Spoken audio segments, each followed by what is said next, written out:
Hello everyone, how are you all doing? I am Vedihi and in today's video we are going to kickstart animal tissues. So what we are going to learn in today's session is that firstly I'm going to give you a brief introduction of what are tissues, which is an important topic when it comes to class 11th biology science. And then we are going to dive deeper into types of tissue. We are going to discuss the basic properties of epithelial tissue. So let's begin. So when you understand about tissues, what is the one thing that comes to your head? It is that tissues are made out of group of cells. But you know what? This definition is incomplete because tissues are group of similar cells. Now what do I mean by similar cells? Similar cells means that these cells which make up a specific tissue, they are of the same size or nearly of the same shape. And these cells have some intercellular space. Now what is intercellular space? Inter means between and cellular means cells. So there is some space between the cells. Now don't confuse intercellular with intracellular. I'll just write that word intracellular. Intra means inside the cell. When you refer something as intracellular, it is inside the cell. You are basically referring to some cell organelle, right? So intercellular space means space between the cells, and intercellular is also known as extracellular. So group of similar cells having some intercellular space. Now what is the thing with these intercellular spaces? Intercellular spaces have intercellular substance, that is matrix. I'll just write it here, matrix. When you talk about this image, this is the intercellular space and this is the matrix. Matrix is basically ground substance for the cells, and the structure and the way this matrix is there, it basically showcases a lot about the type of tissue that is there. Now this matrix, it is between the cells, and these cells, they have a specific function. So tissues are nothing but group of similar cells having intercellular spaces. This intercellular space has some intercellular matrix made out of proteins and carbohydrates, and these cells have a specific function. So group of similar cells having a specific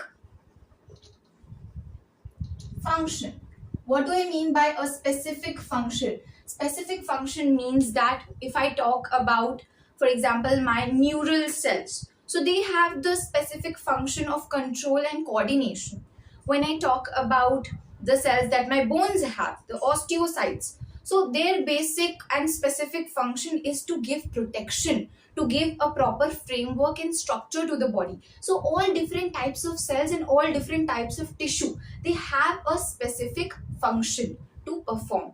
And that is why here we have a proper complete definition of tissues. Now let's dive deeper into the specific type of tissue that is going to be our key point today, that is epithelium tissue.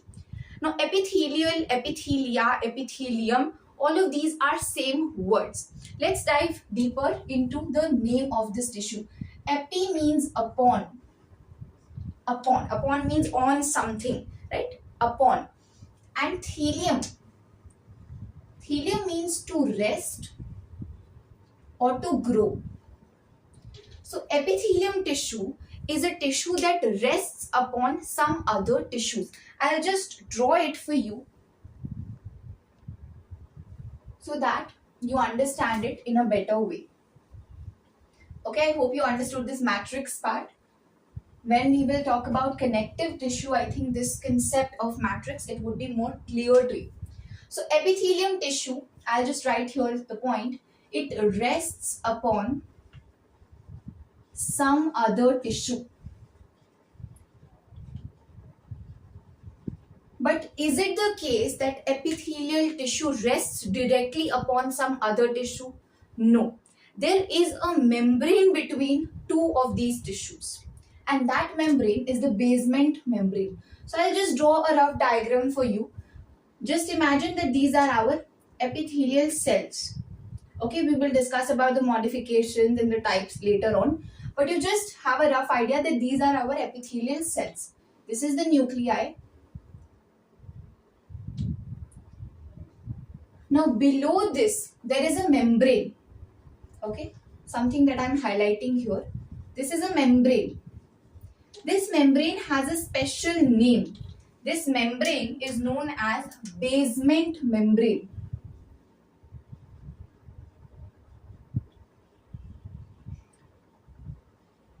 Basement membrane, also in short form it is termed as BM.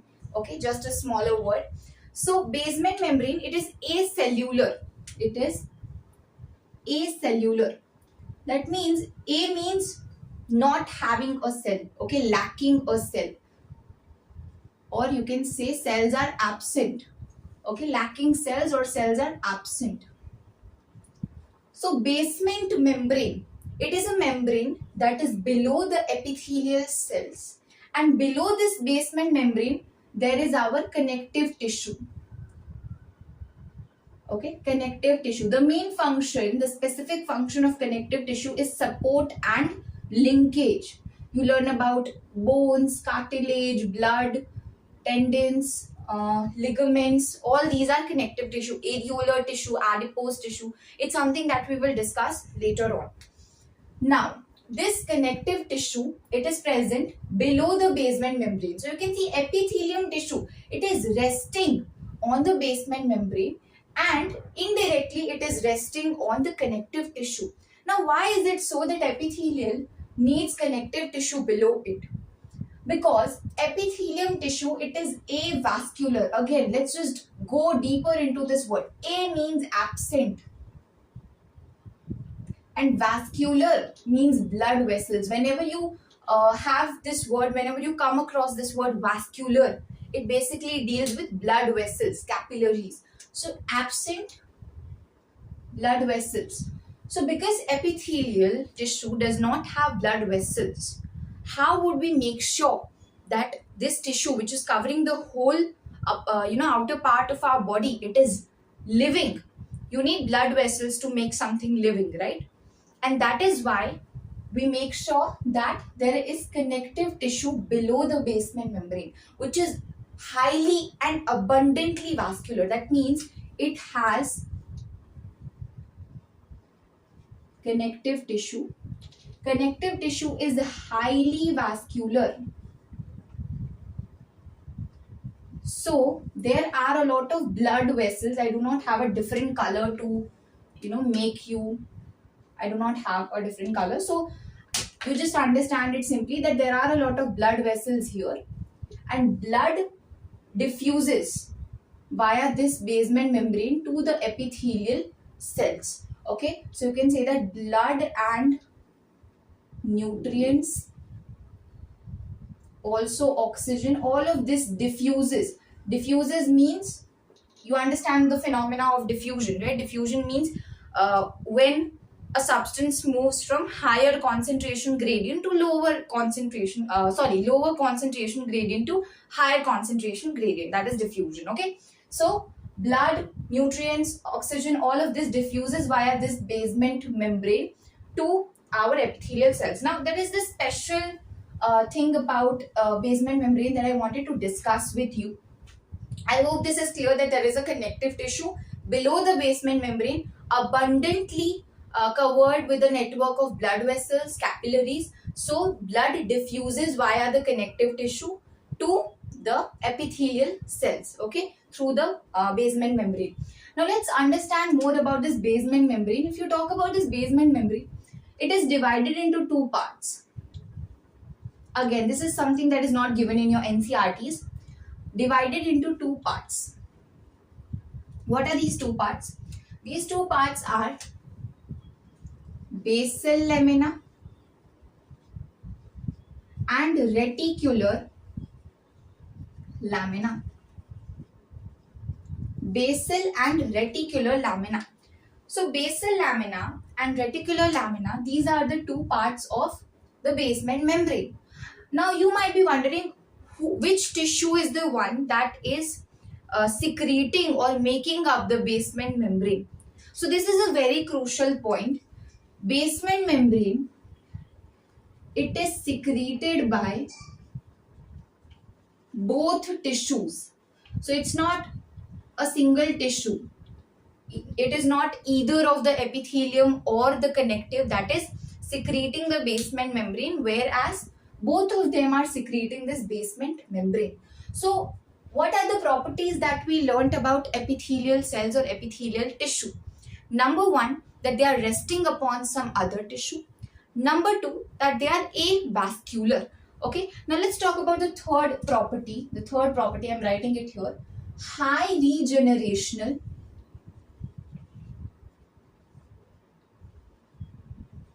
ability. What do I mean by high regenerational ability?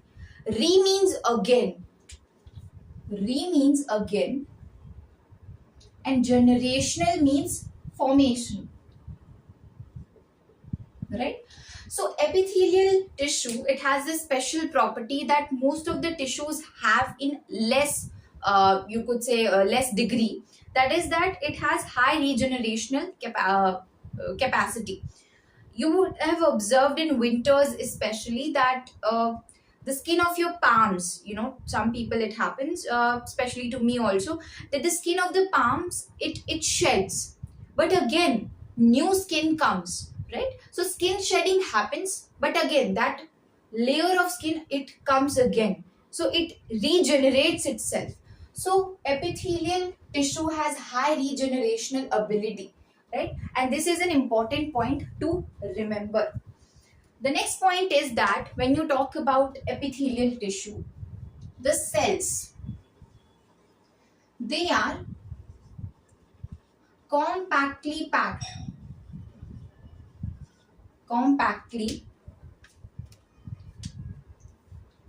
packed, and there is less intercellular space. When you discuss about loose connective tissues or other tissues, there is more intercellular space. So there is more matrix, right? But when you come across this epithelium tissue, you notice one thing, that the cells are compactly packed. So there is less intercellular space. And because there is less intercellular space, blood vessels, they do not have any space to go, to be there, to be present, between the cells. And that is why we have this basement membrane below which there is a connective tissue and the blood diffusion takes place. So that is one point that can come as assertion reason. So make sure that you understand it properly. They will give you in assertion that the cells are compactly, that blood vessels are not present in the epithelial tissue. Reason, cells are compactly packed. So both A and R are true, and R is the correct explanation of it. That is the kind of questions that usually come. When we talk about the next property, it's very interesting because it is written, it's an NCRT line if you see in your class 11th NCRT, that cells of the epithelium, they either face external environment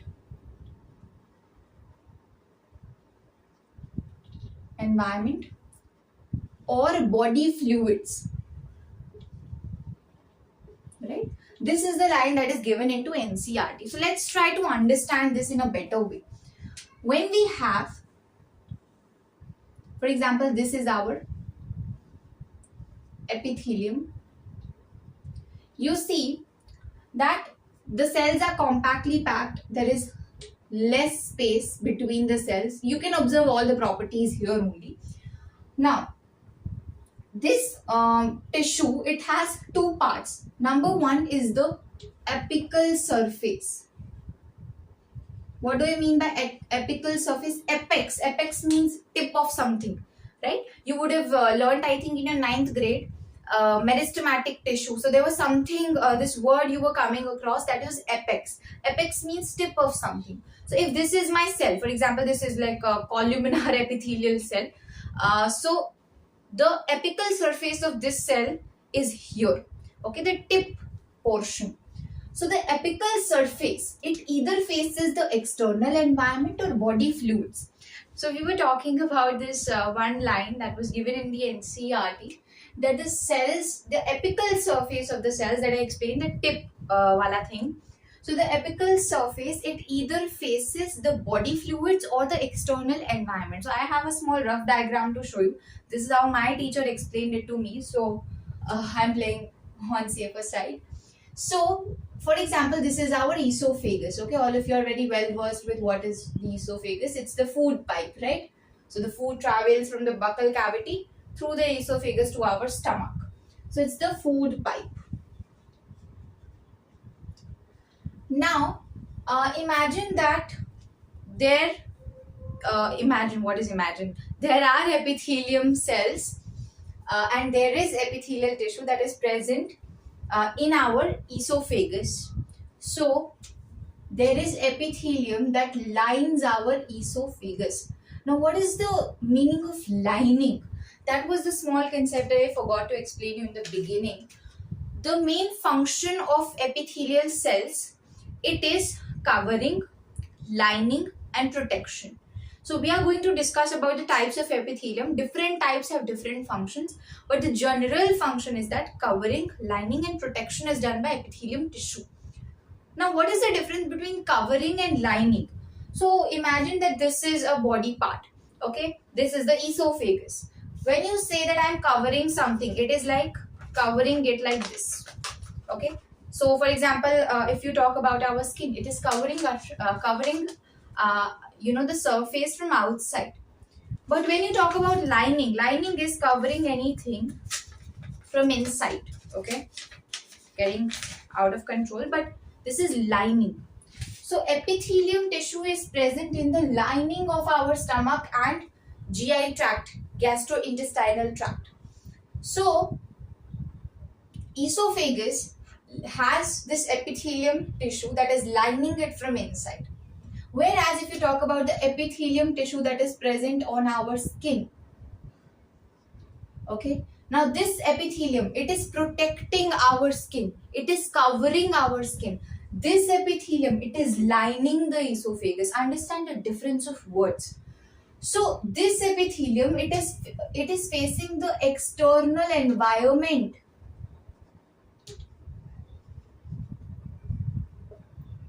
Skin. It is present on the skin. This epithelium, it is facing the external environment. But the epithelium inside or on the inner walls of the esophagus, it is facing body fluids. Body fluids in the sense all the body fluids, like the blood, the lymph, apart from that again a lot of body fluids. So there is a difference. It either faces the body fluids or the external environment. Now let's talk about the apical surface of the epithelium. Apical surface. Okay. Apical surface means the free surface. I think NCERT says free surface. Don't confuse. It's one and the same thing. So the apical surface, it may have modifications. What do I mean by modifications?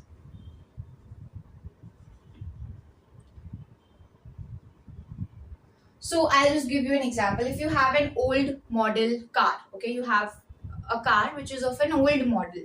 Now you want to modify it. So what do? You change the color of the car, maybe. You change the way it looks. Right? So you modify the car. So the apical surface of the epithelium tissue, it may have modification. May means हो भी सकते हैं modifications, नहीं भी हो सकते. Okay? They can be or can't be. Okay? Somewhere they play with words, in questions. That the apical surface of all epithelium tissues have modifications. It's a false statement, right?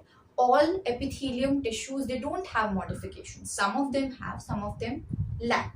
Okay, so what are the two modifications?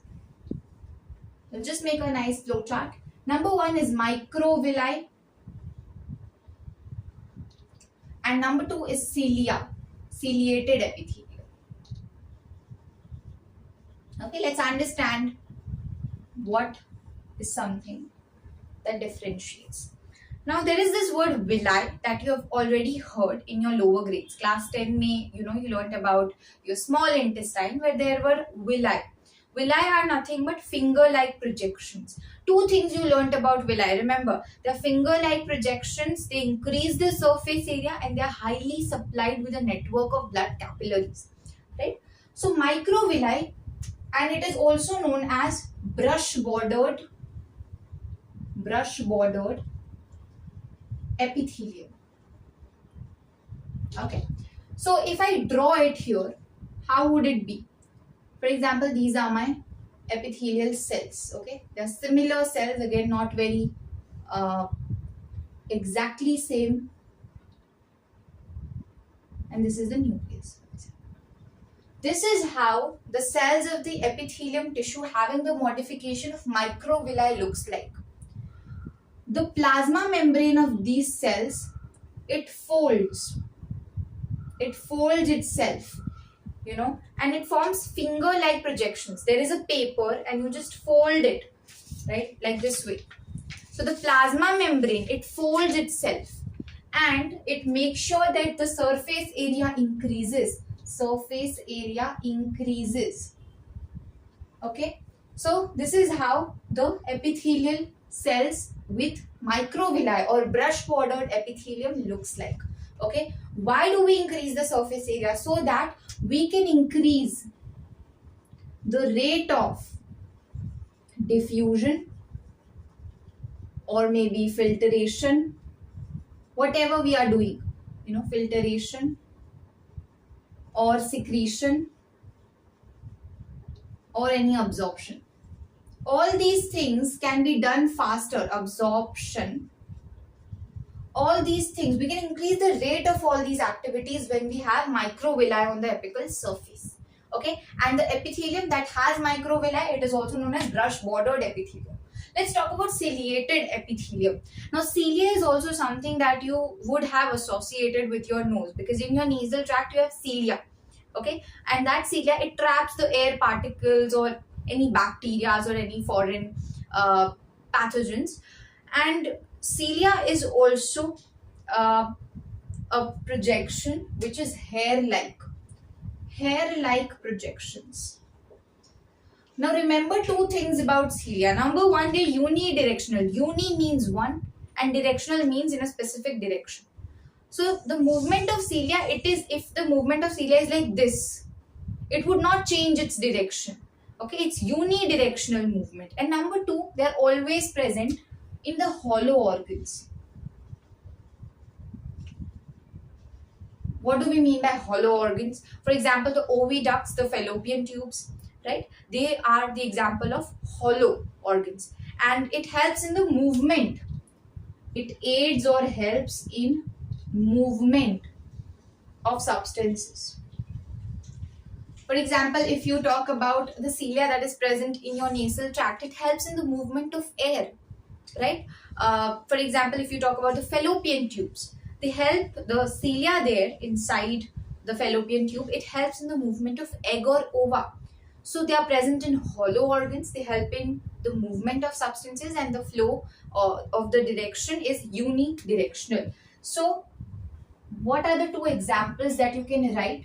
The example of brush-bordered epithelium is your small intestine, as you have learnt in your lower grades. And here it is oviducts. Oviducts and fallopian tube, they are the same thing. You remember your uterus and your ovary, they get connected through the oviduct. So apical surface of the epithelium, it may have modifications, it may have different structures on its apical surface, so that we can make the rate of a few processes a little faster. Microvilli, that is brush-bordered epithelium. The plasma membrane of the cells, it folds itself to make finger-like projections. to increase the surface area, so there is more there is the blood, it moves faster. Okay, so this is the whole scenario. Now let's discuss about types of epithelium. We will discuss it a little briefly, and in the upcoming lectures we would be discussing each and every type in detail. Okay, so I'll just make a small flow chart now, and if you want to just imagine how ciliated epithelium looks, it looks something like this. Okay, this is cilia. Okay, just something that you can visualize, right? Now let's draw a small flow chart. Epithelium, it's divided into two parts: simple epithelium and compound epithelium. Simple epithelium and compound epithelium. Okay. What is the differentiating factor? It is the number of layers. When you talk about simple epithelium means there is only one layer of cells. Okay, one layer of cells. In the compound epithelium, as the name suggests, a little complex structure. There are multiple layers, one on the other. And because both of them have different structures, they have different functions. Always remember, in biology, everything happens and everything is there because of a reason. If there is ciliated epithelium present in the fallopian tube, it is because we have to do movement of the egg, right? If there is microvilli or brush bordered epithelium present in the intestine, we have to increase the rate of absorption of the nutrients. That is why it is there. So because their functions, because their structures are different, they have different functions. Okay, that is the magic. So simple epithelium, it is made up of single layer. Okay, and compound epithelium, it has multiple layers. Okay, so when you talk about a single layer, it's almost like this. This is our simple epithelium. Nothing difficult, okay, to understand. Compound epithelium, I'll make less number of cells, so it just saves our time. 1, 2, this is the second layer. There would be a third layer on top. All of them have nucleus, okay?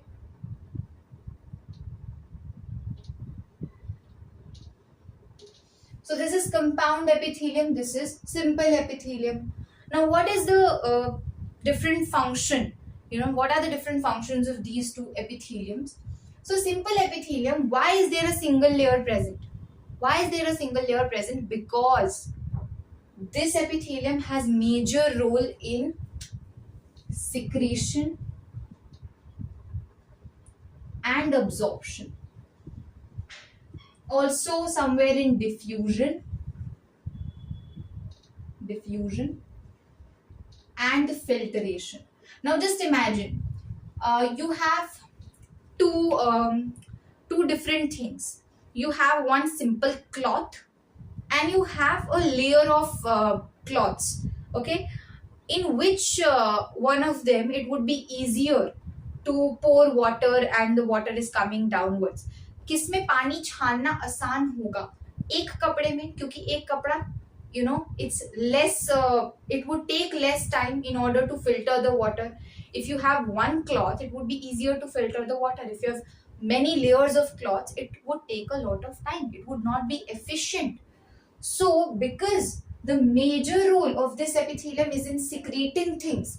Just imagine if you have compound epithelium and the function is to secrete. It would take so much time to secrete the enzymes. It would take so much time to absorb the nutrients. It would take so much time to diffuse the blood, right? So it is not efficient, right? And that is why simple epithelium has a single layer and it plays major role in secretion, absorption, diffusion, filtration. And it has lesser role in protection. Okay, less role in protection. Whereas in compound epithelium, there is major contribution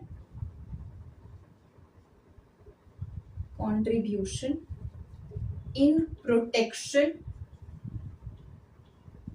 against chemical and mechanical stress. I would come to these two words, so just chill. Okay. And it has limited role in all these four words that I have written. Okay, just write secretion and absorption. Okay, absorption. Now let's understand more about compound epithelium. Many layers are present, one on the other, one on the other. So what happens is that when it is present on the external parts of our body, it aids in protection against chemical or mechanical stress. For example, there is this dangerous compound or dangerous chemical. For example, let's say hydrochloric acid is there. Our skin is not that strong that we can resist, the danger. But let's just imagine that there's something dangerous, some dangerous chemical is there. So we have our skin to protect our internal body from any harsh chemical, right? So that the chemical does not diffuse. सोचो अगर हमने कुछ chemical यहाँ पे डाला and there is simple epithelium here, there is easy absorption and that chemical goes into our bloodstream, it would be so dangerous. हम कपड़े धोते हैं बेटा, अगर वो जो साबुन है या जो डिटर्जेंट है वो इससे हमारे ब्लड में चला गया तो कितना नुकसान होगा स्किन को. That is why we have compound epithelium to protect our cells, our internal body specifically from chemical stress and mechanical stress. Now what is mechanical stress? For example, I have an iron nail and I'm just poking it into my skin. It would not go into my blood capillaries. Why? Because the epithelium that is present here, it is compound epithelium. There are many layers, so it would not be easy for me to pierce an iron nail, right? So that is why major contribution of compound epithelium is in resistance against chemical and mechanical stress. Okay, so I would just quickly summarize what did we learn today, because it was a lot of content. Firstly, we learned about tissues. Tissues are group of cells, similar cells, right? That is the complete definition. Having some intercellular space, that is space between the cells, extracellular. Okay, and that intercellular space has intercellular matrix, which is made out of proteins and carbohydrates, and those group of similar cells, they have a specific function. Okay, that is something that we learned about tissues. Then we talked about epithelium. Epi means upon, thelium means to rest or to grow. Okay, epithelium tissue, it rests upon some other tissue, it grows upon some other tissue. Which other tissue? Connective tissue. But does it grow directly? Does it rest directly? No, there is a basement membrane, acellular layer made out of glycoproteins and carbohydrates. Okay, then the next point that we learned about epithelium was that the cells are compactly packed. There is less space between the cells, so blood vessels cannot go. Blood diffuses via the basement membrane from the connective tissue to the epithelial cells, making them living. Epithelium has high regenerational ability. That is something that we learned. And the apical surface of epithelium, it either faces the body fluids or the external environment. We drew a diagram and we also understood about what is the difference between covering and lining. Then we understood about the modifications. Microvilli, that is brush bordered epithelium, mainly helping to increase the rate of diffusion, filtration, absorption, all these processes. And when you talk about ciliated epithelium, there is cilia, that is hair-like projections present in hollow organs and helping into the movement of substances. Right? The example was fallopian tube. And when you talk about brush bordered epithelium, the example was small intestine. Okay, then we learned about the two parts, the two subtypes of epithelium, simple and compound. Simple, single layer; compound, many layers. Simple epithelium having major role in secretion absorption, limited role in protection and covering. And compound epithelium, it mainly has the contribution of resistance against chemical and mechanical stress. We understood the meaning of these two words, and then we also said that it has limited role in secretion, diffusion, all these processes. So I hope that was a mouthful, and I hope all of you understood what did we learn today. I know it was not very complex, If you have any feedback regarding any content or anything, if you would like us to add anything from our side, you can just drop it into the comments. I hope all of you enjoy. Keep learning, keep shining. Thank you. Bye bye.